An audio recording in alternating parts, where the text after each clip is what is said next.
Muhammadan abduhu wa rasuluhu da'ila ila ridwani. Allahumma salli alaihi wa ala alihi wa ashabihi wa ikhwani.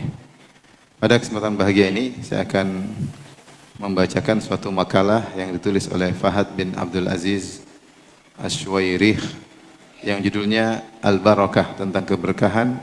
Fawaidu min musannafati Syekh Ibn Utsaimin rahimahullahu ta'ala, yaitu kumpulan faedah-faedah dari buku-buku tulisan Syekh Ibn Utsaimin rahimahullahu ta'ala.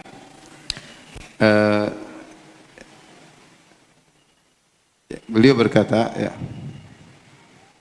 Idza anzalallahu al-barakata lisyakhsin fima a'tahu sara al-qalilu minhu katsiran. Kalau Allah sudah memberi berkah kepada anugerah yang Allah berikan kepada seseorang, maka jadilah sedikit itu menjadi banyak. Jadi banyak.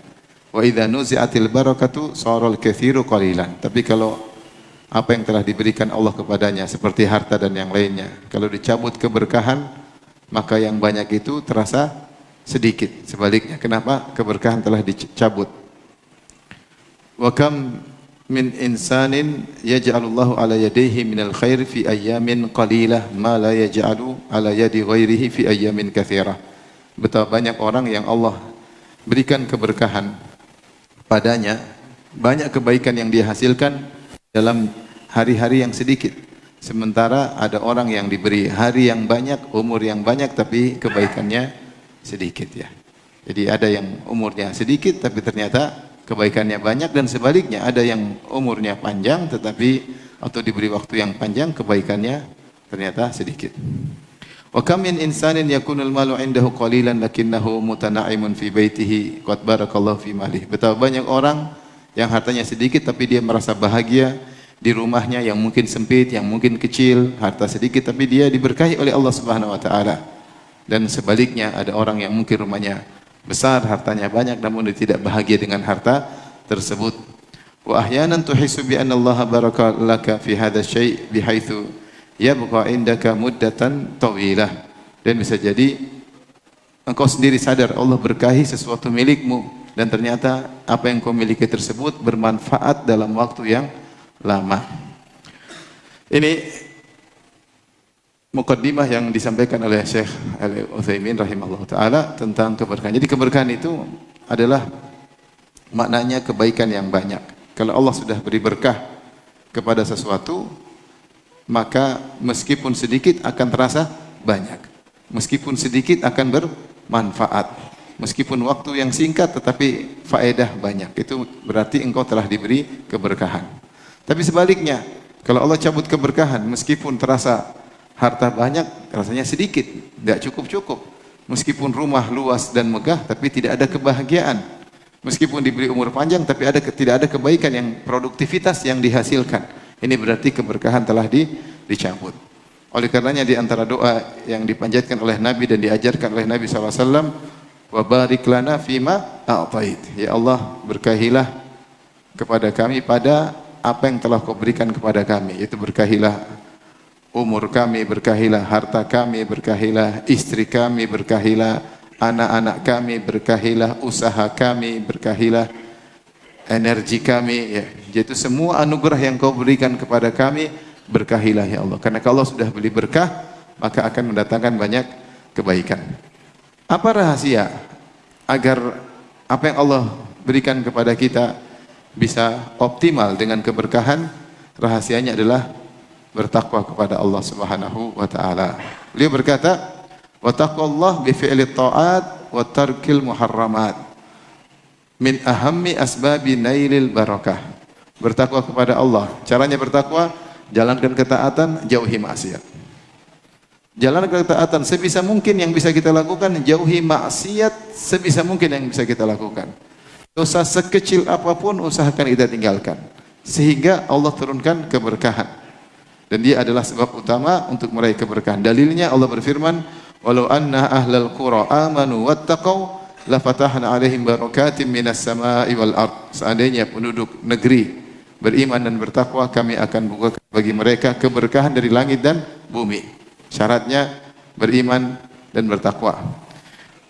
Faman lam yattaqillah faqad yu'ajjilallahu lahu al-uqubata fid dunya fatunza'u minhul barakat. Siapa yang tidak bertakwa kepada Allah, bisa jadi Allah segerakan hukuman kepadanya dan keberkahan dicabut darinya.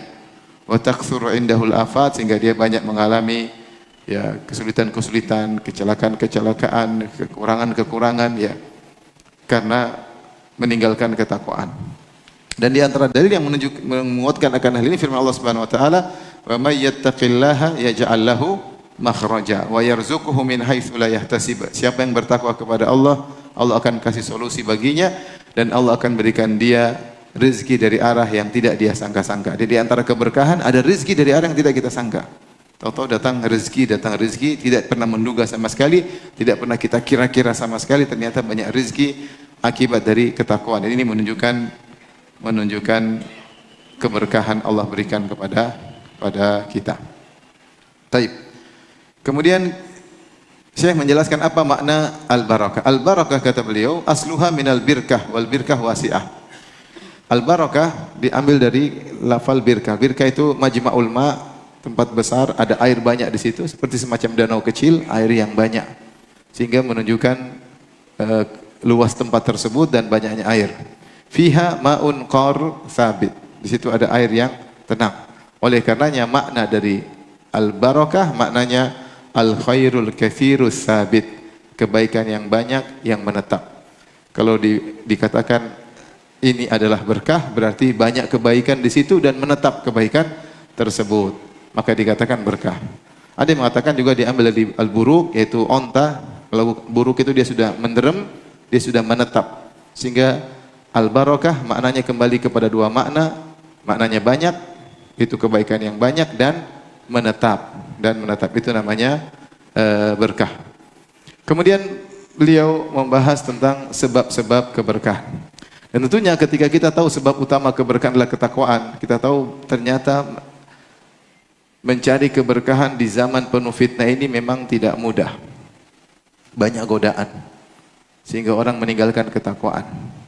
Banyak godaan sehingga orang terjerumus dalam kemaksiatan. Segala pintu kemaksiatan terbuka di zaman sekarang ini. Ya. Segala kemaksiatan bisa sangat mudah diakses di zaman ini. Oleh karenanya siapa yang bisa bertakwa di zaman ini, maka dia akan mendapatkan keberkahan dari Allah Subhanahu wa taala. Kalau Allah sudah kasih berkah, maka dia akan merasakan dampaknya dalam kehidupan ini, terlebih lagi di akhirat kelak. Taib, di antara sebab keberkahan, kata Syekh rahimahullah taala, ya, di antaranya dalam muamalat, jujur dan tidak menipu. Kata Nabi SAW, al-bayyi'ani bil khiyar. Dua orang melakukan transaksi, dia memiliki hak al-khiyar, itu khiyarul majlis. Kemudian kata Nabi, fa in sadaqa wa bayyana burika lahuma fi bai'ihima. Kalau mereka pelaku transaksi dua-dua ini adalah jujur dan menjelaskan, maka akan diberkahi transaksi mereka berdua. Artinya kalau orang jual beli, maka dia jelaskan, ini misalnya dia jual mobil ini ada aibnya, mobil ini begini, ada kekurangannya di sini, pernah tabrakan di sini, dia jujur, dia jelaskan. Semua penjelasan yang mempengaruhi harga, dia jelaskan. Dia tidak sembunyikan sedikit pun. Tentu harga mobil jadi turun. Tetapi kata Nabi, burika lahuma fi bai'ihima, akan diberkahi. Kelihatannya untung sedikit, tapi ternyata apa? Berkah. Yang jadi masalah, yang menjadi perhatian kita, bagaimana harta yang kita miliki ini, mau sedikit atau banyak, diberkahi oleh Allah Subhanahu wa taala. Kemudian kata Nabi sallallahu alaihi wasallam, wa in kadzaba wa katama muhiqat barakatu bai'ihima. Tapi kalau mereka berdua berdusta dan menyembunyikan aib barang, maka akan dicabut, dihilangkan keberkahan transaksi mereka berdua. Bisa jadi seorang bohong, menipu, menutup-nutupi, berbuat curang, berbuat culas, keuntungan banyak, tapi tidak berkah. Kalau harta tidak berkah, nanti jadi uang panas. Uang panas ini nanti macam-macam penggunaannya, untuk maksiat kek. Tahu-tahu Allah kasih musibah sehingga duitnya habis kek. Ya, tidak bermanfaat banyak bagi orang lain, bagi keluarganya. Tapi kalau Allah jadi berkah, uang ini, harta ini berkah, meskipun sedikit ternyata bermanfaat, cukup digunakan untuk ketakwaan, Yang penting diberkahi oleh Allah Subhanahu wa taala. Jangan lihat keuntungan di depan mata sekarang. Kita bohong untung banyak, kita culas untung banyak, kita nipu sedikit, kita tutupin sedikit untung banyak. Kelihatannya untung banyak tapi nanti akan hancur cepat atau lambat. Kalaupun tidak hancur, maka uang itu uang panas. Tidak akan digunakan pada kebaikan. Mau tidak mau akan habis pada hal yang tidak baik. Yang tidak bermanfaat. Dan demikianlah kalau harta-harta yang tidak benar. Saya kenal seorang ibu-ibu pengajian ya. Dia umurnya hampir 60, dia cerita dulu dia penjual khamar. Subhanallah. Sehari dia bisa untung bisa sampai mungkin 100 juta, pokoknya puluhan juta sekali untung. Semakin banyak yang mabok dia semakin bahagia. Karena dia jual apa? Khamar. Tidak ada sisanya. Padahal bertahun-tahun dia usaha tersebut. Sekarang bikin makanan, jual makanan, tapi dia merasa bahagia. Apa yang dia lakukan selama ini sirna begitu saja. Oleh karenanya, di antara sebab keberkahan adalah jujur dan bertakwa ketika bermuamalah. Ini saja banyak orang yang hilang keberkahan. Betapa banyak orang sekarang mencari rezeki, yang penting dapat. Caranya tidak peduli, dengan cara bohong, dengan cara nyogok, dengan cara apapun. Yang penting duit banyak ya. Nutup-nutupin, kemudian bikin testimoni padahal nggak benar, bikin iklan yang tidak sesuai hakikatnya.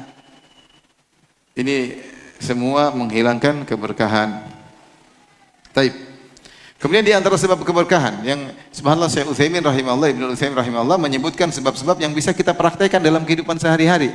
Sehingga di tengah-tengah fitnah seperti ini kita bisa dapat berkah. Sunnah-sunnah keseharian, kegiatan keseharian yang kalau kita lakukan mungkin sebab berkah turun kepada kita. Di antaranya kata beliau ya, Allah yakilal insanu ta'amal bait. Jangan seorang nimbang-nimbang makanan di rumah, beras berapa kilo, udah masukin aja, ambil. Jangan tinggal berapa. Kata Syekh, cuek. Jangan dihitung-hitung, tinggal berapa kilo, ya. Ya, karena kalau dihitung-hitung maka akan hilang keberkahan. Famathalan kata beliau, idza ata bi kisi ruz ila baiti fala yakiluhu. Kalau dia beli beras atau dia dapat ini, jangan dia timbang. Sudah, jangan dia takar, taruh aja di rumah. Li'annahu idza kalahu nuzi'at minhul barakah. Kalau dia timbang-timbang, dia hitung-hitung, dia perhitungan, maka akan hilang keberkahan. Wa idza tarakahu anzalallahu fihil barakah. Tapi kalau dia biarin aja, enggak usah dia hitung-hitung, akan turun keberkahan. Fayakhudhu kulla yaumin ma yahtaju bidun an yakilahu. Ambil aja yang dia perlu, enggak usah dia hitung. Ini berapa, tinggal berapa, enggak usah.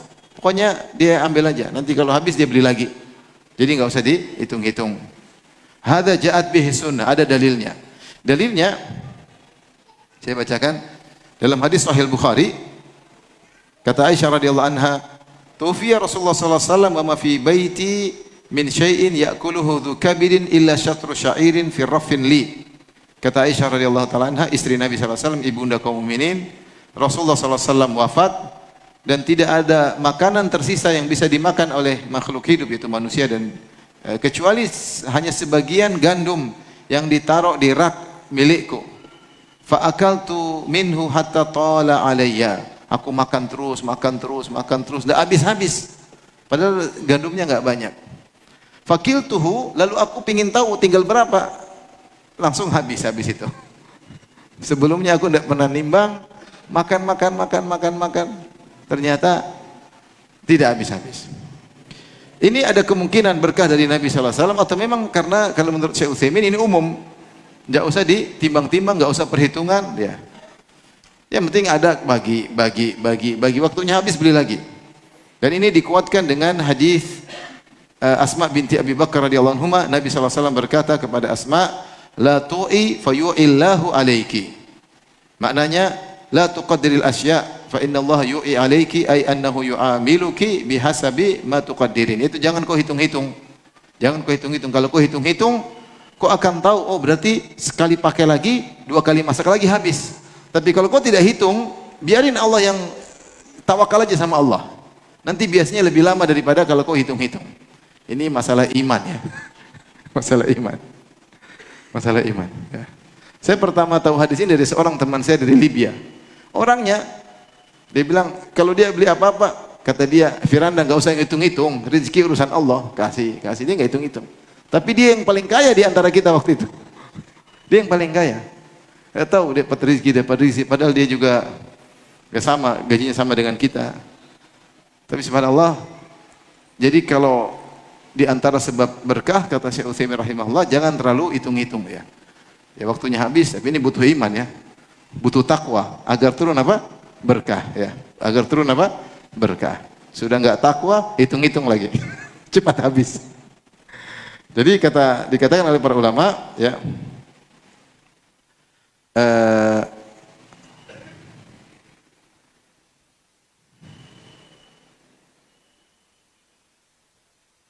Maka kalau kau hitung-hitung, maka kau akan sudah perkirakan kapan habisnya. 2 kali masak lagi, habis. Saya masak setiap hari 1/4 kilo. Oh tinggal sekilo, berarti 4 hari lagi habis. Kalau kau hitung begitu, maka Allah akan bermuamalah dengan engkau sesuai dengan perkiraanmu. Tapi kalau kau tidak hitung-hitung, Allah akan kasih berkah. Bisa jadi lebih panjang, bisa jadi lebih lama. Sama. Ya. Mungkin kalau kita punya uang, kita kasih sedekah, kasih aja. Pokoknya uang kita banyak, kasih aja. Dihitung, cepat habis. Jadi tidak semua kita harus apa? Hitung-hitung. Ada saatnya kita hitung, ada saatnya kita nggak perlu apa? Hitung. Ini butuh keimanan. Kemudian beliau berkata lagi, Innal insan idza burika lahu fi syai'in fayalzamuhu fala yubqi kulla sa'atin lahu ra'i. Kata beliau, seandainya kau sudah merasakan suatu perbuatan berkah, kayaknya saya kegiatan ini berkah ya. Begini, saya bisa begini, kerjaan ini kok berkah. Saya berteman dengan dia kok berkah. Saya ikuti kegiatan ini kok berkah. Saya belajar ini, saya merasa keberkahan. Waktu saya efektif, bisa optimal, bisa banyak kebaikan yang saya lakukan. Maka jangan pindah-pindah, kata Syekh Utsaimin rahimahullah. Kalau kau sudah rasa aktivitasmu berkah, jangan pilih pendapat lain. Sudah kerjain itu. Kalau ada kegiatan aktivitas ukhrawi, entah jadi apa kayak remaja masjid kayak, jadi pengurus masjid kayak, atau ngurus anak yatim kayak, atau belajar agama, kau merasa dengan itu kau dapat keberkahan, maka tidak usah punya ide-ide terlalu banyak, lazimi, karena itu Allah sedang turunkan berkah kepadamu. Taib. Beliau menyebutkan kisah tentang keberkahan, luar biasa kisah ini. Beliau mengatakan, "Dzakara lana man nathiqu bihi min kubara'ina fis sin." Orang-orang tua kami yang kami percaya mereka jujur pernah cerita kepada kami tentang kisah 2 orang. Saya bacakan langsung terjemahannya. Kisah 2 orang, mereka punya kebun dan mereka akhirnya bagi 2. Mereka kebun kayaknya berserikat bersama, akhirnya mereka mau bagi 2. Maka yang satu mengatakan, kau pilihlah bagian mana mau terserah. Bagian timur boleh, bagian barat kita bagi 2. Maka yang satu berkata, kalau gitu saya pilih yang bagian timur. Karena dia melihat bagian timur lebih banyak hasil kormanya dan lebih baik kebunnya. Dan teman satu baik, kau pilih mana terserah deh. Yang satunya baik. Jadi dia tidak milih, dia tidak ribut. Dia bilang kau yang pilih. Yang penting kita bagi 2. Mau timur, mau barat, utara, selatan terserah. Temannya yang satu dia bilang, oh ini yang timur lebih baik, lebih banyak buahnya, lebih segar. Akhirnya dia pilih yang timur. Kata yang tadi suruh milih, kalau gitu saya pilih yang barat. Bagi 2. Maka yang timur, yang pilih timur, dia berkata, ini bulan Ramadan, saya akan memetik hasil korma nanti di siang hari bulan Ramadan. Supaya orang miskin tidak makan, tidak ikut nimbrung muncul di situ. Karena mereka pada puasa. Kata saya, zaman dulu miskin, banyak orang susah. Jadi kalau ada orang lagi panen, ada yang datang biasanya. Pingin kecipratan apa? Rezeki. Dia pinter, dia bilang jangan potong malam-malam, ambil siang, orang lagi apa? Puasa, nggak ada yang datang. Maka dia pun memilih untuk memotong atau mengambil buah korma di siang hari. Kemudian dia ambil semua kormanya, dia masukkan di keranjang-keranjangnya. Adapun yang satu, yang tadi suruh milih, dan dia milih bagian yang sebelah barat, dia berkata, saya tidak akan memetik korma kecuali setelah orang-orang berbuka. Nanti maghrib baru saya petik. Supaya mereka ikut iftar. Ya. Maka dia berkata kepada penduduk kampung, ya ikhwan sekalian, nanti setelah iftar ya saya akan akan memetik korma atau panen korma. Bahkan dia mengatakan nanti setelah Id baru saya panen. Sekarang belum, masih Ramadan. Nanti setelah Id antum datang semua, kalau mau ikut kebagian silahkan. Akhirnya benar, ketika waktu panen maka orang-orang pun datang dan dia bawa keranjang yang banyak dan orang-orang ambil. Orang-orang ambil, ternyata sudah diambil orang-orang, ternyata keranjang dia lebih banyak dari panen temannya. Padahal kebun temannya lebih subur dan dia tidak bagi-bagi, dia sudah bagi-bagi, ternyata keranjang panennya lebih banyak daripada temannya. Maka akhirnya temannya lihat, maka dia merasa ditipu. Maka dia bilang kepada kawannya, dia bilang, kayaknya kita salah bagi kebun kita. Nah, kan sudah bagi, kau yang bagi sendiri, bagi dua tengah. Ya kayaknya saya tertipu ini. Kok buktinya orang-orang ambil dari kau sudah bagi-bagi, ternyata jumlah keranjangmu lebih banyak daripada jumlah keranjang saya ketika panen. Kok berarti nipu? Kata temannya, enggak, ini berkah dari Allah Subhanahu wa taala. Enggak, kau tipu saya. Akhirnya diangkatlah perkara ini kepada qadhi, kepada hakim. Kemudian keduanya dipanggil oleh hakim masalah ini.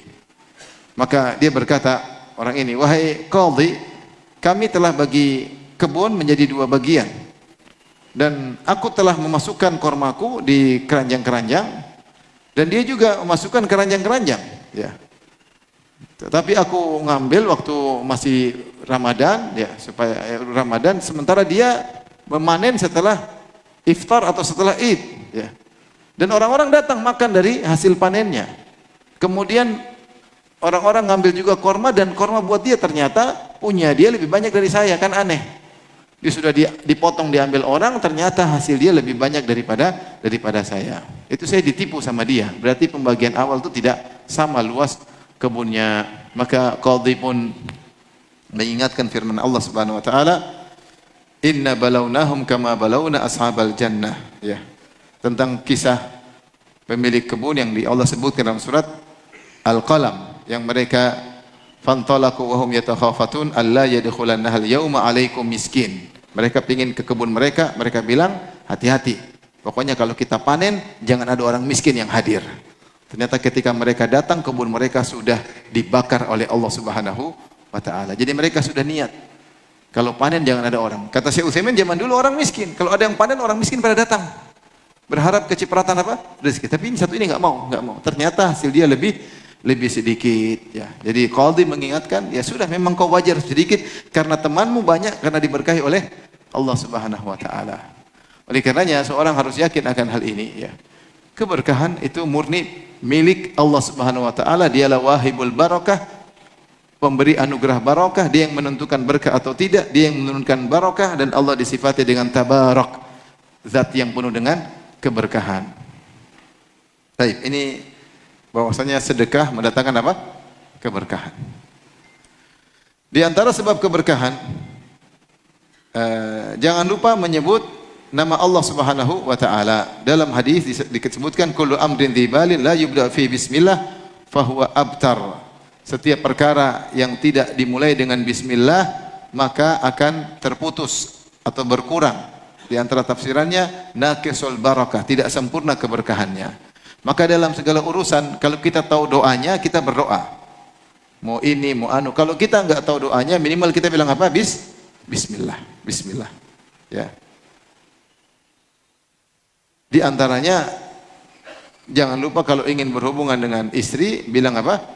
Bismillah, ya.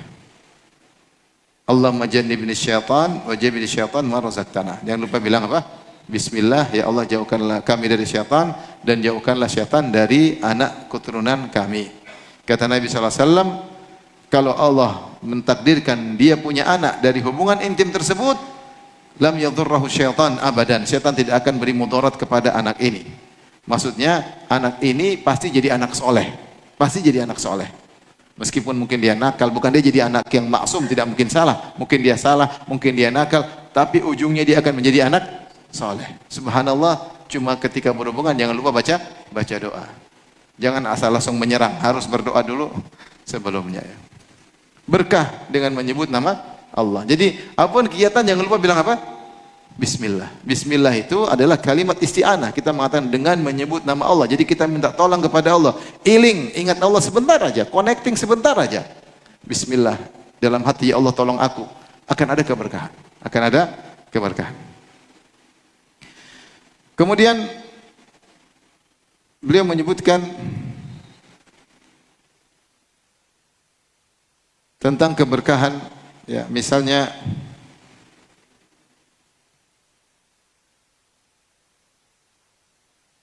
keberkahan akhlak, ya. Terkadang Allah menjadikan keberkahan melalui akhlak seseorang, ya. Di mana seorang memiliki akhlak yang mulia sehingga dia mudah memaafkan, dia jujur dan dia ramah, lainul janib itu dia ramah, ya. Maka akhirnya orang-orang terpengaruh dengan akhlaknya. Orang-orang awam pun mengikuti dia sehingga akhirnya akhlak dia menjadi berkah. Banyak orang terpengaruh dengan akhlaknya. Banyak orang terpengaruh dengan akhlaknya. Dan dengan akhlak mendatangkan keberkahan. Jadi di antara sebab datangnya keberkahan adalah dengan akhlak yang mulia. Seorang berusaha berakhlak yang mulia sehingga Allah akan berikan berkah dalam akhlaknya tersebut. Di antaranya kata beliau, di antara bentuk keberkahan terutama di zaman sekarang adalah al-qanaah, merasa cukup, merasa cukup. Rasulullah SAW bersabda, "Wa man yastaghni yughnihillahu." Siapa yang merasa memaksakan dirinya merasa cukup, Allah akan bikin dia merasa cukup. Ya, wa man yastaghni, yaitu dia merasa cukup dengan apa yang Allah berikan kepada dia, yughnihillah, maka Allah akan memberkahi dia sehingga apa yang dia miliki itu akan berkah sehingga dia merasa cukup. Banyak orang diberi harta yang banyak tapi tidak pernah bahagia. Kenapa? Dia tidak pernah puas. Selalu kurang, selalu merasa kurang, selalu merasa kurang. Sehingga harta yang banyak tidak buat dia bahagia. Harta yang banyak tidak buat dia bahagia. Kenapa? Karena Allah cabut keberkahan darinya. Ada orang yang subhanallah diberikan kecukupan tidak banyak tapi Allah beri berkah dan dia merasa bahagia karena dia qanaah. Siapa yang buat dia bisa merasa bahagia, bisa merasa cukup? Allah Subhanahu wa taala. Dengan syarat dia berusaha. Makanya Nabi mengatakan, "Wa man yastaghni." Siapa yang berusaha merasa cukup, Allah akan berikan dia kecukupan. Maka ini penting bagi kita semua karena tidak semua kita kaya. Kita berusaha apa yang kita miliki, ajar istri udahlah qanaah. Beda qanaah dengan pelit, beda ya. Kalau pelit ada tapi enggak mau ngasih, enggak. Ini yang ada, kita enggak pelit tapi kebetulan enggak ada. Secukupnya, ya sabar. Kalau kita qanaah, ya Allah, ini Allah yang berikan kepada kita adalah yang terbaik, ya. Makanya doa Nabi SAW, Allahumma ja'al rizqa ali Muhammadin qutan. Ya Allah, jadikanlah rizki keluarga Nabi Muhammad qutan, yaitu secukupnya, kafaf. Tidak berlebihan, tidak kurang. Kurang tentu tidak enak. Berlebihan juga tidak. Karena berlebihan membuat fitnah. Orang terfitnah dengan harta, terfitnah dunia. Kalau sudah punya ini, pingin ini dan tidak pernah puas. Tapi kalau Allah mentakdirkan rizki pas, tidak berlebihan, tidak kurang, itu yang dimintai oleh Nabi SAW. Itu pun Nabi SAW hidup dengan penuh zuhud. Kita sekarang di zaman sekarang ini kita harus sering baca-baca tentang kisah kehidupan Nabi SAW agar kita merasa qanaah. Sering lihat ke bawah agar kita merasa qanaah. Kalau kita sudah merasa qanaah, maka Allah akan kasih berkah dalam kehidupan kita. Di antaranya ketika makan bareng-bareng, ini juga keberkahan. Allah turunkan keberkahan kalau makan bareng-bareng. Misalnya ada satu nampan, kita makan bareng, tidak makan sendiri-sendiri, ya. Tentunya boleh makan sendiri-sendiri, tetapi kalau makan bareng-bareng Allah turunkan keberkahan. Ketika ada seorang mengeluh kepada Nabi SAW, dia makan dan dia tidak kenyang, dia tidak merasa kenyang. Maka Rasulullah SAW berkata, "Fala'allakum ta'kuluna mutafarriqin." Jangan-jangan kalian makan terpisah-pisah. Qalu na'am, benar ya Rasulullah. Kata Rasulullah SAW, "Fajtami'u ala ta'amikum." Kalian kumpullah ketika makan. Wadhkuru ismallahi alaih, dan jangan lupa ketika makan sebut nama Allah.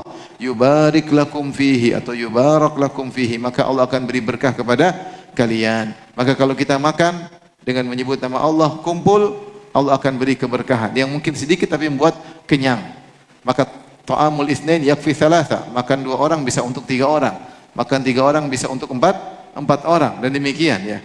Tapi kalau makan sendiri-sendiri terkadang keberkahan dicabut oleh Allah Subhanahu wa taala.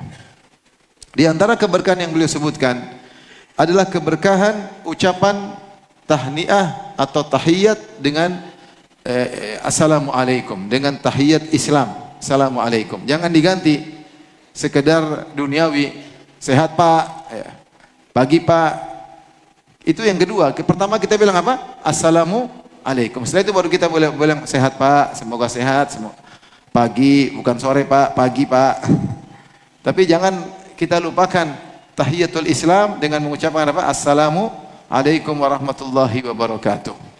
Karena salam adalah doa keberkahan. Makanya Allah mengatakan fa idza dakhaltum buyutan fasallimu ala anfusikum tahiyatan min indillahi mubarakatan thayyibah. Jika kalian masuk rumah, maka ucapkanlah salam kepada diri kalian ya sebagai tahiyat dari Allah yang penuh berkah, yang penuh berkah. Jadi kalau kita masuk rumah, kalau ada orang kita bilang assalamualaikum warahmatullahi wabarakatuh. Kalau enggak ada orang, maka dua, kita bisa bilang assalamualaikum warahmatullahi wabarakatuh, atau kita bilang assalamu alayna wa ala ibadillahi sholihin sebagaimana dalam salat. Kalau enggak ada orang, kalau ada orang kita bilang assalamualaikum warahmatullahi wabarakatuh, keselamatan sekalian dan keberkahan. Kalau enggak ada orang, ada dua pendapat, ada yang mengatakan tetap mengucapkan assalamualaikum warahmatullahi wabarakatuh, ada yang mengatakan beralih kepada assalamu alayna wala ibadillahi sholihin, karena enggak ada orang di rumah, keselamatan kami dan kepada hamba-hamba Allah yang saleh. Tetapi Syekh mengingatkan bahwasanya jangan ketika bertemu hanya doa duniawi, sehat Pak, ya, seger Pak, ya. Jangan. Akhirat dulu. Jangan cuma bilang marhaban bikum ahlan wa sahlan, marhaban bikum ahlan wa sahlan, jangan. Assalamualaikum waalaikumsalam. Karena marhaban bikum ahlan wa sahlan maknanya duniawi semua. Marhaban itu kalian yurahab bikum, yaitu kalian dapat tempat yang lapang. Ahlan, kalian bertemu dengan keluarga kalian, kalian tidak bertemu dengan orang asing. Sahlan, wa ti'tum sahlan, kalian datang dengan menapaki dengan mudah, bukan di tempat yang susah. Maksudnya selamat datang, welcome ya. Marhaban, ahlan wa sahlan. Ini semua duniawi. Ini boleh, tetapi setelah assalamualaikum warahmatullahi wabarakatuh. Makanya ketika dalam pernikahan, Rasulullah menegur ketika orang hanya berdoa duniawi doang. Itu dulu orang-orang jahiliyah kalau ada pernikahan walimah mereka berdoa birrifa wal banin. Maknanya semoga terjadi wi'am, yaitu keserasian antara suami istri, dan semoga dianugerahi dengan anak-anak. Rasulullah tegur karena doa ini hanya doa duniawi. Maka Rasulullah ganti dengan barakallahu lak wa baraka alaik wa jama'a bainakuma fi khair. Rasulullah suruh doa yang ada keberkahan. Semoga Allah memberkahimu. Semoga Allah turunkan berkah kepadamu dengan anak-anak yang soleh dan soleha. Dan semoga Allah mengumpulkan engkau dengan istrimu dalam kebaikan yang besar. Sehingga doa duniawi saja tidak disukai dalam Islam. Makanya Allah menegur jemaah haji. Allah sebut ada dua. Faminan nasi may yaqulu Rabbana atina fid dunya wa ma lahum fil akhirati min khalaq. Wa minhum may yaqulu Rabbana atina fid dunya hasanah wa fil akhirati qina adzabannar. Di antara jemaah haji ada yang berdoa minta dunia saja. Rabbana atina fid dunya hasanah. Ya Allah, berikanlah kami kebaikan dunia, dan mereka tidak dapat bagian di akhirat. Karena ketika mereka minta cuma apa? Dunia. Jadi antara mereka ada yang minta dunia dan akhirat. Wa minhum may yaqulu Rabbana atina fid dunya hasanah wa fil akhirati hasanah wa qina adzabannar. Yang kedua ini yang dipuji oleh Nabi. Di antara mereka ada yang berdoa, ya Allah berikanlah kebaikan dunia, kebaikan akhirat, dan jauhkan kami dari neraka jahanam. Oleh karenanya jangan kita berdoa duniawi saja ya. Seperti orang-orang jahiliyah, birrifa wal banin, semoga serasi dan semoga punya anak-anak. Maka Rasulullah tegur, Rasulullah larang, Rasulullah SAW ganti dengan doa yang menunjukkan keberkahan. Oleh karena kalau kita ketemu kawan, kita tetap bilang apa? Assalamualaikum warahmatullahi wabarakatuh. Baru marhaban, ahlan wa sahlan, welcome. Pagi Pak, sehat Pak, siang Pak, itu belakangan. Yang pertama, assalamualaikum warahmatullahi wabarakatuh. Semoga keselamatan bagi kalian, rahmat Allah bagi kalian, keberkahan bagi kalian, dan bisa jadi salam-salam ini adalah pembuka banyak kebaikan. Membuka banyak kebaikan. Tapi di antara Syekh mengatakan keberkahan sedekah. Sedekah, kata Syekh dalam hadis Rasulullah bersabda, "Ma naqasat shadaqatun min mal." Sedekah tidak akan mengurangi apa? Harta. Beliau mengatakan, benar kalau kita punya uang 100 real kita atau 100 ribu, kita sumbangkan 10 ribu, tinggal berapa? Tinggal 10 ribu. Secara real kurang ya, secara real. Tapi Nabi mengatakan tidak akan mengurangi. Apa maksudnya tidak akan mengurangi? Maka banyak jalan bisa jadi ya Allah akan tambahkan di dunia setelah itu dengan banyak. Atau maksudnya tidak mengurangi secara berkah maknawiyah. Bosnya 90 ribu ini ternyata berkah. Ya, ternyata sisa yang ada itu atau yang keluar tadi diberkahi oleh Allah Subhanahu wa taala. Kenyataannya orang semakin banyak sedekah, semakin banyak hartanya. Dan Allah akan selamatkan dari banyak afat, dari banyak kesulitan-kesulitan. Saya kenal teman-teman saya yang hebat-hebat dalam bersedekah. Ketika pandemi orang-orang pada berjatuhan, banyak gulung tikar, banyak yang bangkrut, mereka tetap jaya. Mereka tetap apa?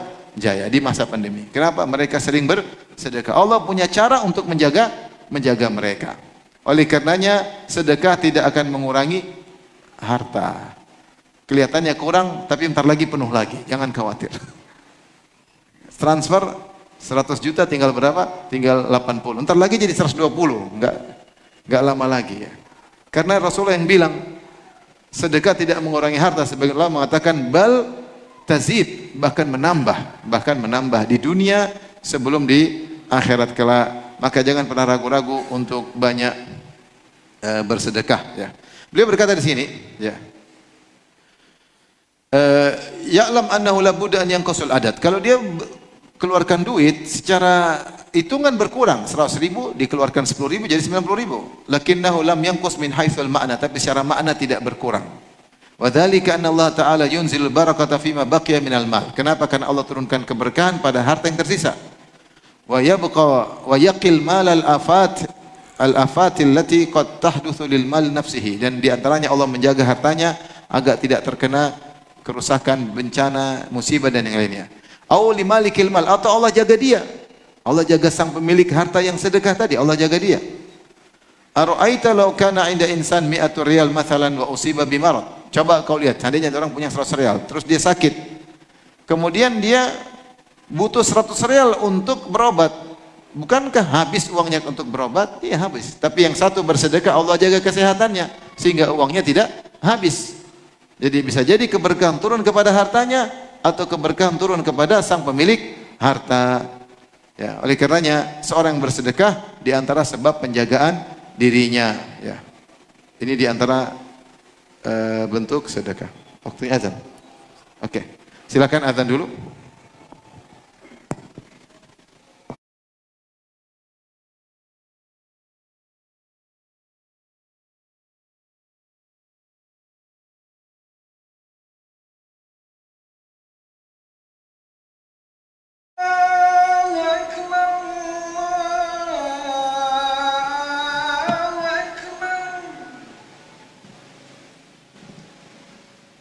أشهد أن لا إله إلا الله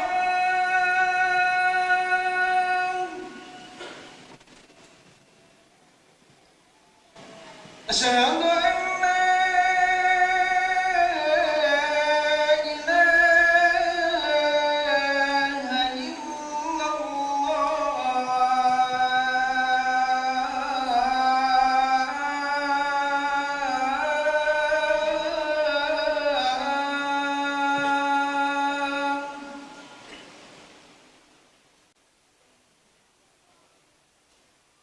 أشهد أن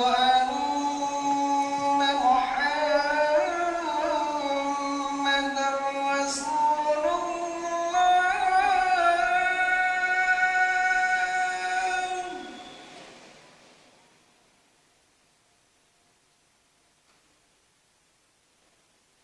أشهد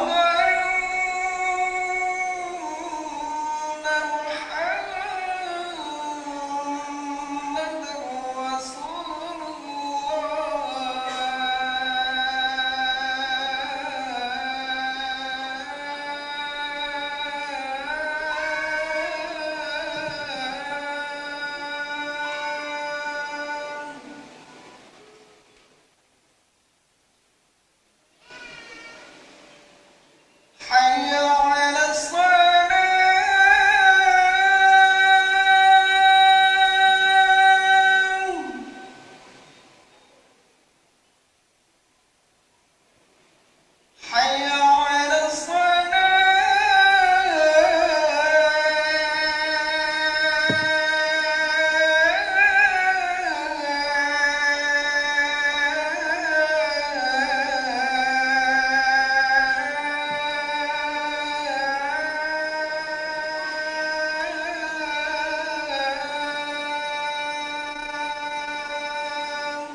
Baik, kita lanjutkan beberapa bentuk keberkahan-keberkahan yang mungkin kita praktekkan dalam kehidupan sehari-hari ya.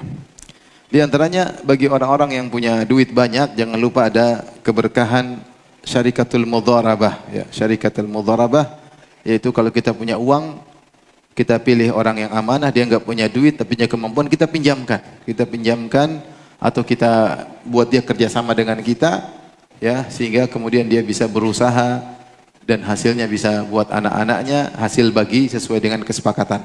Dalam hadis kata Nabi SAW, Allah berkata dalam hadis qudsi, yaitu firman Allah, ana thalitsus syarikain, ma lam yakhun ahaduhuma sahibahu, fa idza khanahu kharajtu min bainihima. Kata Nabi SAW, aku adalah, kata Allah berfirman, aku adalah 3 dari 2 orang yang berserikat, selama yang satunya tidak berkhianat kepada yang lain. Atau kalau satu berkhianat, saya keluar dari mereka berdua. Syekh Utsaimin mengatakan, ai bitasdid wat taufiq bil barakah. Aku menjadi 3 di antara keduanya, maksudnya aku memberi arahan, aku membimbing dan aku memberi keberkahan selama tidak ada yang berkhianat. Siapa yang berkhianat maka akan keluar dari kedua syarikat tersebut. Makanya kalau berserikat, di antara keberkahan kita punya uang, ada orang mungkin dia punya keahlian, mungkin dia jualan apa, kita mau dharabah enggak daripada kau minta-minta. Ini saya kasih modal, kau kerja apa kek. Dan kita ingatkan ini bertakwa kepada Allah, sehingga ketika dia menjalankan dia berusaha apa? Amanah. Dan kita juga tidak berniat apa-apa ya, kita ingin membantu dia. Maka dengan demikian akan diberkahi oleh Allah Subhanahu wa taala ya. Jadi masalah kasih modal, hilang semua modal. Enggak amanah. Janjinya begini ternyata berubah, dan itu susah. Dapat orang amanah susah. Karena lihat uang depan mata, akhirnya tidak sesuai kesepakatan. Ya, tadinya kesepakatan kerjanya begini-begini, sudah dipelajari, kasih modal sesuai, ternyata dia berinisiatif, berijtihad tanpa memberitahu kepada sang pemberi modal. Akhirnya beli ini, habis. Ini tidak amanah. Ini namanya khianat. Tapi kalau seorang punya uang dan dia kasih modal kepada seorang yang kebetulan butuh kerja tapi enggak punya modal, ya, kasih. Maka insya Allah diberkahi oleh Allah Subhanahu wa ta'ala ya. Dan kebanyakan ya, nanti sudah berhasil dia lepas. Bos sudah ya, saya sudah bisa sendiri. Subhanallah. Ini tidak ada etika dalam bekerja. Kok pertama dikasih modal semakin maju ya sama-sama maju. Ketika dia sudah berasa maju, yang kasih modal ditendang. Ini kan kurang ajar seperti ini. Dan itu terjadi. Teman-teman cerita, ini Ustaz kita gini udah kasih modal udah kaya, kita ditendang. Jadi repot, keberkahan hilang. Keberkahan apa? Hilang ya. Tidak ada amanah, sudah dibantu malah lupa diri. Tapi di antara cara mencari berkah, kasih modal orang untuk apa? Untuk kerja. Di antara keberkahan adalah barakat solahil aba. Di antara keberkahan adalah berkah solehnya orang tua. Allah memuji atau Allah sebutkan wa kana abuhuma salihah. Adalah orang tua 2 anak yang tersebut ada anak yang adalah orang tua yang soleh. Jadi ada orang tua yang soleh, keberkahan turun kepada anak-anaknya. Bahkan dalam sebagian tafsir turun keberkahan sampai 7 turunan, Maka Allah sebutkan kisah Nabi Khadir, Nabi Musa ketika mereka pergi ke sebuah kampung, mereka fastata'ama ahlaha fa'abau ayyudhayifuhuma. Mereka minta dijamu namun enggak ada yang mau jamu. Ini kampung kurang ajar semua. Yang minta dijamu Nabi, ya, bukan Ustadz, apa? Nabi. Tidak dikasih jamuan, ya. Makanya sebenarnya mengatakan, ya akhi, kalau kau tidak dijamu, tidak dihormati orang, jangan terlalu baper, ya. Nabi Musa, Nabi Khadir tidak dijamu, tidak baper, tidak bilang, saya Nabi ya, kau enggak kasih jamu saya, kurang ajar, kualat, ya hati-hati, ya. Allah turunkan azab, saya Nabi, kalimullah, enggak ada. Nabi Musa, Nabi Khadir tidak dijamu, ya udah. Lalu kita siapa kalau tidak dijamu orang? Ya. Ketika mereka hendak keluar, fawajada, ternyata ada jidaran yurudi ayyan qadha fa aqamah. Ada dinding yang mau jatuh, diluruskan sama Khadir. Padahal ini dari kampung yang tidak baik sama mereka berdua. Justru Nabi Khadir berbuat baik kepada salah satu penghuni kampung, kok ada rumah yang mau rubuh temboknya diluruskan. Ternyata Khadir cerita, wa ammal jidaru fakana li gulamaini yatimaini fil madinati wa kana tahtahu kanzul lahuma wa kana abuhuma salihah fa arada rabbuka ay yablugha ashuddahuma wa yastakhrija kanzahuma rahmatan mir rabbik. Adapun dinding yang mau jatuh tadi, ternyata dinding ini rumah milik dua anak yatim. Di bawahnya ada hartanya. Kalau dindingnya runtuh, itu harta akan keluar dicuri oleh orang. Oleh karenanya saya luruskan dinding tersebut supaya hartanya tetap tersimpan. Kenapa saya menjaga dinding ini? Wa kana abuhuma sholiha. Karena bapak dua orang anak yatim ini adalah bapak yang soleh. Ada khilaf, ada yang mengatakan bapaknya langsung, ada yang mengatakan kakek yang ketujuh. Sampai Allah menjaga dua anak yatim ini dengan mengirim Nabi Khadir, Nabi Musa dari tempat yang jauh untuk menjaga harta mereka berdua. Sebabnya tidak ada yang lain. Sebabnya kata Nabi Khadir, wa kana abuhuma soleha. Karena ayah mereka berdua ayah yang soleh, kakek mereka kakek yang soleh. Oleh karenanya seorang ketika menikah ingin diberkahi bukan pada dirinya saja, bahkan diberkahi sampai anak keturunannya. Dan itu di antara tafsir wa baraka alaik, wa baraka alaik. Ketika kita mendoakan orang yang menikah, barakallahu lak wa baraka alaik, semoga Allah turunkan keberkahan atasmu, yaitu sampai ke keturunanmu. Makanya di antara keberkahan asal kepada fara, orang tua kepada anak-anak. Seorang berusaha untuk menjadi berkah agar anak-anaknya berkah dan dia yang dapat untung, anak-anaknya soleh dia dapat pahala. Kemudian di antaranya Allah bisa jadi berkah, memberikan keberkahan bahkan kepada manusia. Kalau seorang itu sudah bertakwa, Allah akan bukakan pintu keberkahan. Seperti perkataan Usaid bin Khudair. Usaid bin Khudair dia berkata kepada Abu Bakar, ma hiya bi awwali barakatikum ya ala Abi Bakar. Ini bukan awal keberkahan kalian wahai Abu Bakar, keluarga Abu Bakar. Kalian sudah mendatangkan keberkahan berulang-ulang. Perkataan Usaid bin Khudair radhiyallahu anhu ini ketika Rasulullah sedang bersafar, kemudian kalungnya Aisyah hilang. Dan Aisyah sebelumnya pernah kalungnya hilang, akhirnya terjadi haizatul ifk. Gara-gara dia cari kalung, akhirnya dia ketinggalan rombongan sehingga dia dituduh berzina. Itu terjadi sebelumnya. Maka kali ini Aisyah kalungnya hilang lagi. Dan Aisyah kali ini bilang sama Nabi, ya Rasulullah, kalungku hilang. Jadi bukan dia yang cari. Karena kalau dia cari nanti bisa ketinggalan apa? Rombongan lagi. Dan Rasulullah tidak marah. Kamu nih hilang terus kalung, enggak. Akhirnya Rasulullah suruh sahabat nyari. Nyari. Ternyata sampai subuh enggak dapat kalung tersebut. Ternyata kalung tersebut diinjak sama ontanya. Ontanya pun tidak bilang ada kalung di bawah. Ya. Ketika ontanya berdiri baru ketahuan. Ternyata Abu Bakar sampai jengkel juga sama Aisyah karena Rasulullah begitu perhatian sama istrinya sampai suruh orang cari kalung, enggak dapat. Ternyata ketika kalung tidak dapat sudah tiba waktu subuh, turun ayat tayammum. Disyariatkan tayammum sejak itu, maka Usaid bin Khudair pun memuji Aisyah dan Abu Bakar. Sungguhnya ini keberkahan kalian gara-gara kalung Aisyah hilang, keluarga Abu Bakar kalungnya hilang, maka turun ayat tentang apa? Tayammum. Dia berkata, ma hiya bi awwali barakatikum ya ala Abi Bakar. Ini bukan keberkahan kalian pertama kali. Kalian sudah sering dapat berkah oleh Allah Subhanahu wa taala. Dan keberkahan Abu Bakar sangat banyak. Ya, dia infakkan hartanya seluruh total karena Allah dan Rasulnya. Rasulullah pernah memuji Abu Bakar dengan berkata, ma nafa'ani malun qat ma nafa'ani malu Abi Bakar. Tidak ada harta bermanfaat bagiku seperti bermanfaatnya harta Abu Bakar. Karena Abu Bakar bersedekah di awal Islam. Dia adalah perintis, dia adalah pioner. Ketika orang-orang tidak membantu Nabi, dia membantu Rasulullah sallallahu alaihi wasallam. Dan dia terus membantu sampai akhir hayatnya. Makanya Allah berkahi dia, Allah berkahi putrinya. Bahkan sebenarnya mengatakan, Syekh Utsaimin berkata, khilafah Umar yang luar biasa terjadi. Futuhat Islamiyah, Islam tersebar kemana-mana, itu juga gara-gara Abu Bakar. Karena yang milih Umar siapa? Abu Bakar As-Siddiq radhiyallahu ta'ala anhu. Yang milih Umar, istikhlaf Umar. Kata Abu Bakar pilih. Sehingga jadilah Umar menjadi khalifah setelah Abu Bakar. Itu keberkahan Abu Bakar radhiyallahu ta'ala anhu. Jadi terkadang Allah beri berkah kepada seorang dengan sikapnya, dengan akhlaknya, maka banyak kebaikan yang ada di sekitarnya. Bisa jadi seorang akhirnya keluarganya dapat hidayah. Ada orang demikian. Gara-gara dia, bapaknya dapat hidayah, ibunya dapat hidayah, kakak adiknya dapat hidayah, tantenya dapat hidayah, keluarganya dapat hidayah. Gara-gara dia seorang.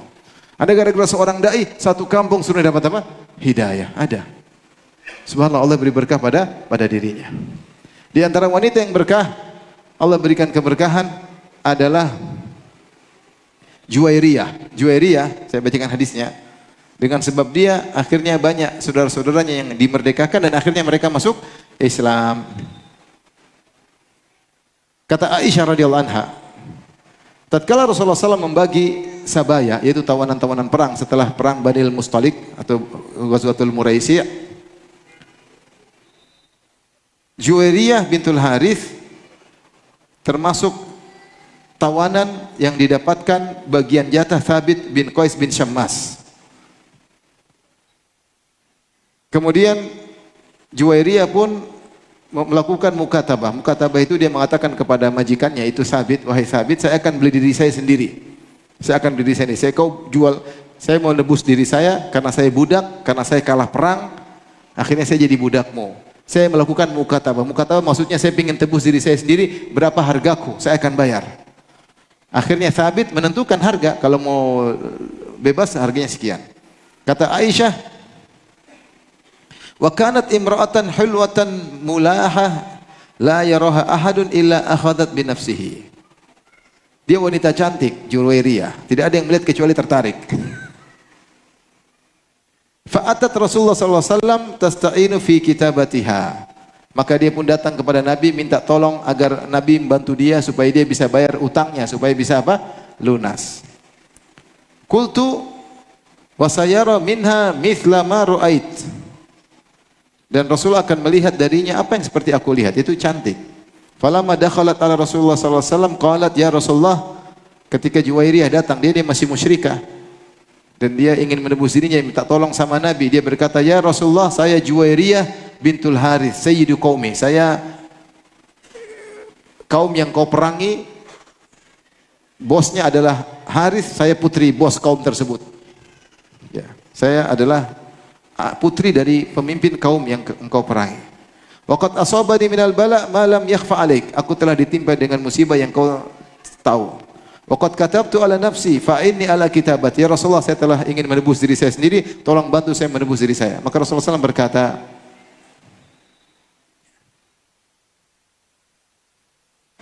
awa khairun min dzalika uaddi anki kitabataki wa tazawwajuki. Dalam riwayat Aisyah berkata, "Wallahi ma huwa illa an ra'aituha fakarihtuha." Ketika saya lihat datang dia mau datang kepada Nabi, saya sudah jengkel. Lah ini pasti nih. Karena ini wanita apa cantik. Aisyah cerita. Dan benar, akhirnya Rasulullah nawarkan, kata Rasulullah, "Maukah aku tunjuk?" Dia bilang, "Ya Rasulullah, tolong bantu saya melunasi hutang saya." Kata Rasulullah, "Maukah aku tunjuk atau yang aku tunjukkan yang lebih baik daripada itu? Aku bayarkan hutangmu, tapi saya nikahi engkau." Kata dia, "Na'am." Akhirnya Rasulullah SAW melunasi hutangnya, Rasulullah pun nikahi siapa? Juwairiyah. Akhirnya ketika mungkin dia sudah masuk Islam ya, saya kurang teliti, mungkin sudah masuk Islam. Intinya Rasulullah menikah dalam kondisi muslimah. Faqalu, akhirnya orang berkata, "Azharu Rasulillah sallallahu alaihi wasallam." Lah, kalau Nabi sudah nikahi Juwairiyah, berarti keluarganya semuanya kabilahnya ini adalah keluarga Nabi. Karena Nabi menikahi putri dari kabilah ini. Akhirnya mereka semua merdekakan budak-budak yang sudah mereka tawan tersebut.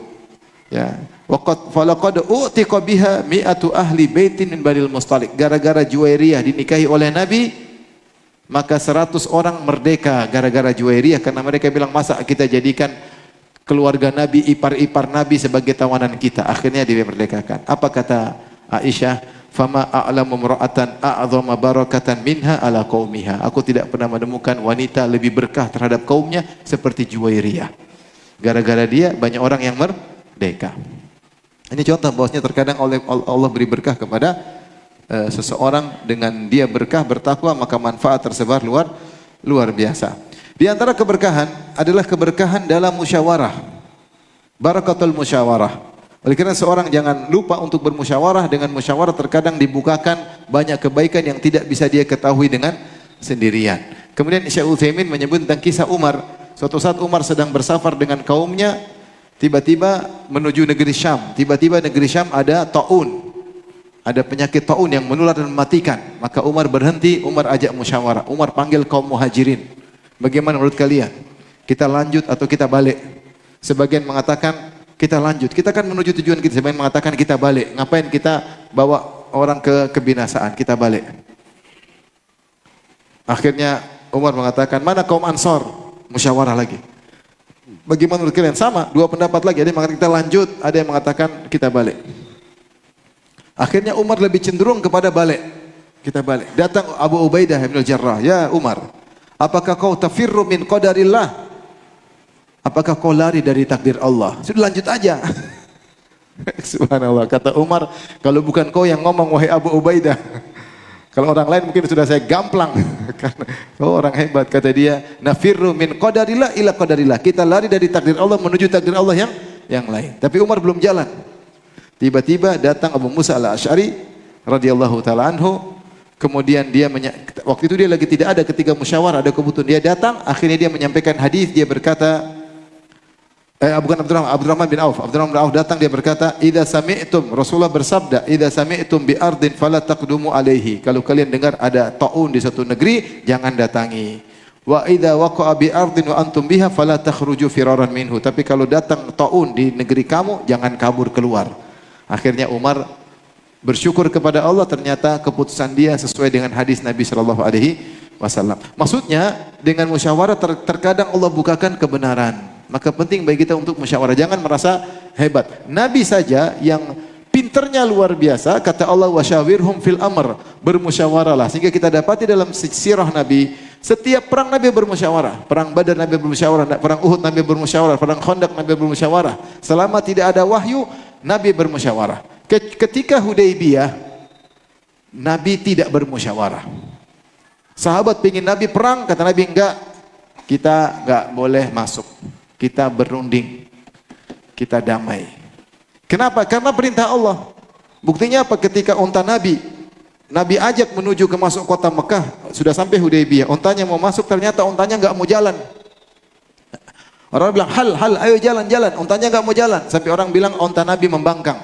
Maka Rasulullah mengatakan, dia tidak membangkang, dia tidak ngeyel, ontaku walaysa laha bi khuluqin, dan ini bukan akhlak ontaku, walakin habasaha habisul fil, tapi ontaku sedang ditahan oleh Allah yang pernah menahan gajahnya tentara bergajah. Nabi ingin ingatkan bahwasanya saya ditahan ini bukan kemauan saya dan bukan ontaku yang membangkang. Ontaku tidak pernah membangkang, tapi Allah yang buat dia tidak bisa apa? Jalan. Sehingga isyarat bahwasanya Nabi berhenti sini perintah Allah. Makanya ketika itu Umar ngajak perang, Nabi tidak mau. Kata Umar, ya Rasulullah, bukankah kita kebenaran, mereka kebatilan? Kata Nabi, benar. Benar ya Umar, kita benar, mereka batil. Quraisy. Kata Umar, alaysa qatlana fil jannah wa qatlahum fin nar? Kalau kita perang ya Rasulullah, kita mati masuk surga, mereka mampus masuk neraka? Benar. Terus kenapa kita ngalah? Kata Nabi, ini Rasulullah, aku utusan Allah. Walastu a'sih, saya tidak akan membangkang Allah. Ini perintah Allah. Ini perintah Allah. Situ Rasulullah tidak musyawarah karena perintah Allah. Tapi selama tidak ada wahyu, Rasulullah selalu bermusyawarah, dan musyawarah itu mendatangkan keberkahan. Saya sering sampaikan, di akhi saya ini ustaz, tapi saya sering bermusyawarah dengan selain ustaz, dengan orang yang punya pengalaman, yang lebih tua dari saya, yang lebih banyak makan garam dan kebanyakan garamnya. Dan banyak, ya banyak saya musyawarah karena Nabi bermusyawarah sahabat. Dan kalau kita sudah bermusyawarah, jangan konferensi meja sudut, jangan kita aja yang ngomong tuh, enggak, meja mundar, kita dengar. Tinggal kita menimbang. Jadi biasanya Allah kasih keberkahan. Banyak dalam kehidupan ini kita butuh mendengar pendapat orang. Jangan kita ujub, sombong, Allah meremehkan orang, tidak mau dengar pendapat orang. Baru orang ngomong kita potong di tengah jalan, ini sombong. Kata Syekh Utsaimin, orang sebenarnya orang sombong. Dia baru ngomong potong tengah jalan. Dengar dulu ya akhi. Mungkin ada ide yang kau tidak tahu. Nabi mendengar dari sahabat. Bahkan ketika perang Uhud, Nabi mendengar dari anak-anak muda. Nabi tidak bilang anak muda enggak tahu urusan, yang tahu orang tua. Dan saya di antara keberkahan adalah dengan bermusyawarah. Apa salahnya bermusyawarah apalagi dibarengi dengan istikharah. Taib, tentu masih banyak pembahasannya. Di sini Syekh Utsaimin bahas tentang keberkahan Quran. Saya bacakan aja akibat baca Quran, dampak positif. Tentu poin-poinnya banyak, tapi beliau berkata, siapa yang baca Quran, dia akan merasa bahagia. Dadanya akan lapang ketika baca Quran. Ini benar. Antum kalau ingin bahagia, baca Quran. Sedih, baca Quran. Kata sebagian ulama, siapa yang lagi sedih, baca surat Yusuf, pasti kesedihannya berkurang. Pasti. Saat itu juga, tidak ditunda-tunda. Pasti lebih bahagia. Kemudian baca Quran, mencegah dari gangguan syaitan. Ya. Baca Quran adalah obat dari berbagai penyakit, penyakit fisik maupun penyakit hati. Penyakit fisik bisa sembuh, penyakit hati juga bisa sembuh. Ini sudah banyak buktinya, ya. Kemudian pahala yang besar karena baca Al-Quran, mengangkat derajat orang yang baca Al-Quran. Al-Quran akan datang sebagai pemberi syafaat pada hari kiamat dan lain-lain, keberkahan dalam umur. Siapa yang baca Al-Quran, insya Allah Allah buka banyak keberkahan dalam hidupnya. Kitabun anzalnahu ilaika mubarakun liyadabbaru ayatihi wa liyatadzakkara ulul albab. Al-Quran yang kami turunkan penuh berkah.